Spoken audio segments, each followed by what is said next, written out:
আসসালামু আলাইকুম ওয়া রাহমাতুল্লাহ। 10 মিনিট মাদ্রাসায় আপনাকে স্বাগতম। আজ আমরা ইবাদতে মন না বসার কারণ ও প্রতিকার সম্পর্কে জানব। ইবাদতে আর আগের মতো মন বসে না। কুরআন তিলাওয়াত, নামাজ ইত্যাদি ইবাদতে তৃপ্তি পান না।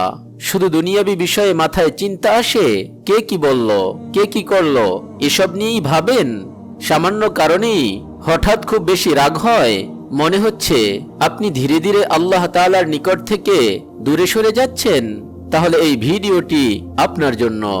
ইবাদতে মন না বসা বা ইবাদতে স্বাদ অনুভব না করা, সামান্য কারণে দ্রুত রাগ হওয়া, মানসিক অস্থিরতায় ভোগা ইত্যাদিকে বিজ্ঞ আলেমগণ ঈমান দুর্বলতার কারণ হিসেবে চিহ্নিত করেছেন।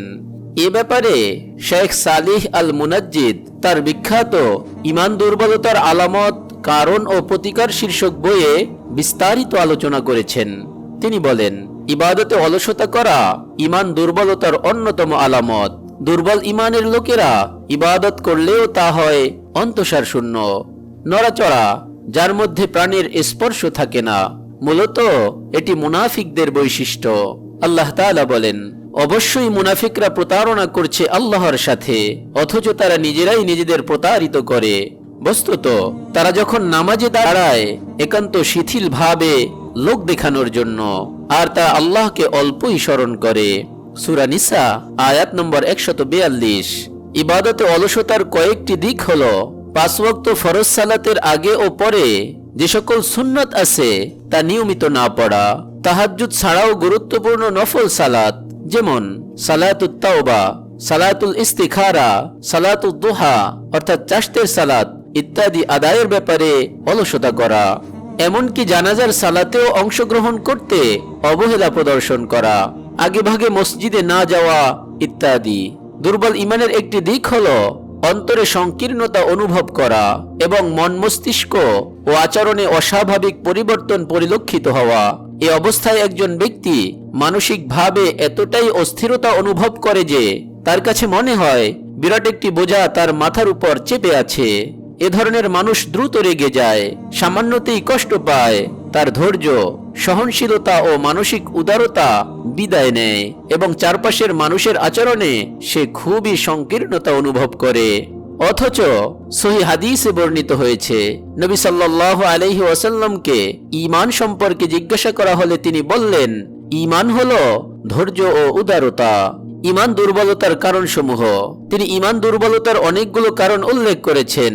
তন্মধ্যে কয়েকটি হলো, দীর্ঘ সময় ঈমানী পরিবেশ থেকে দূরে থাকা, সৎ, আদর্শবান ও অনুসরণীয় মানুষের সংসর্গ থেকে দূরে থাকা, দ্বীনের ইলম অর্থাৎ জ্ঞান অন্বেষণ থেকে দূরে থাকা, পাপপঙ্কিল পরিবেশে বসবাস করা এবং পাপে লিপ্ত থাকা, দুনিয়াবি ব্যস্ততায় নিমগ্ন থাকা, অতিরিক্ত পানাহার, অতিরিক্ত ঘুম অথবা নির্ঘুম রাত কাটানো, অনুরূপভাবে মানুষের সাথে মেলামেশা ও উঠবসের ক্ষেত্রে অতিরিক্ত সময় অপচয় করা ইত্যাদি। এর প্রতিকার কি?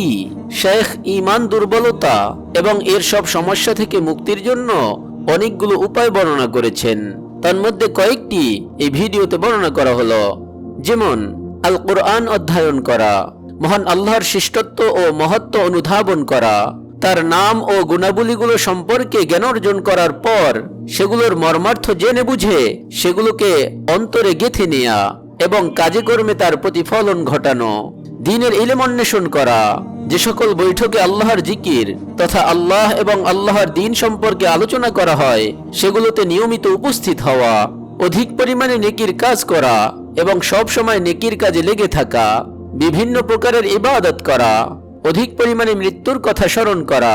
ঈমান নবায়নের অন্যতম উপায় হলো আখিরাতের বিভিন্ন মঞ্জিলের কথা স্মরণ করা, প্রাকৃতিক দুর্যোগ ও ঘটনাবলীতে প্রভাবিত হওয়া, আল্লাহর জিকির করা, আল্লাহ তাআলার কাছে নিজের দুর্বলতা তুলে ধরে দোয়া করা, বেঁচে থাকার লম্বা আশা না করা, একথা চিন্তা করা যে পার্থিব জীবন খুবই নগণ্য, আল্লাহর বিধিবিধান ও নিদর্শনাবলীর প্রতি সম্মান প্রদর্শন করা, ইমানদারদের সাথে বন্ধুত্ব এবং কাফেরদের সাথে শত্রুতা পোষণ করা, আচরণে বিনয় নম্রতা অবলম্বন করা, আত্মসমালোচনা করা।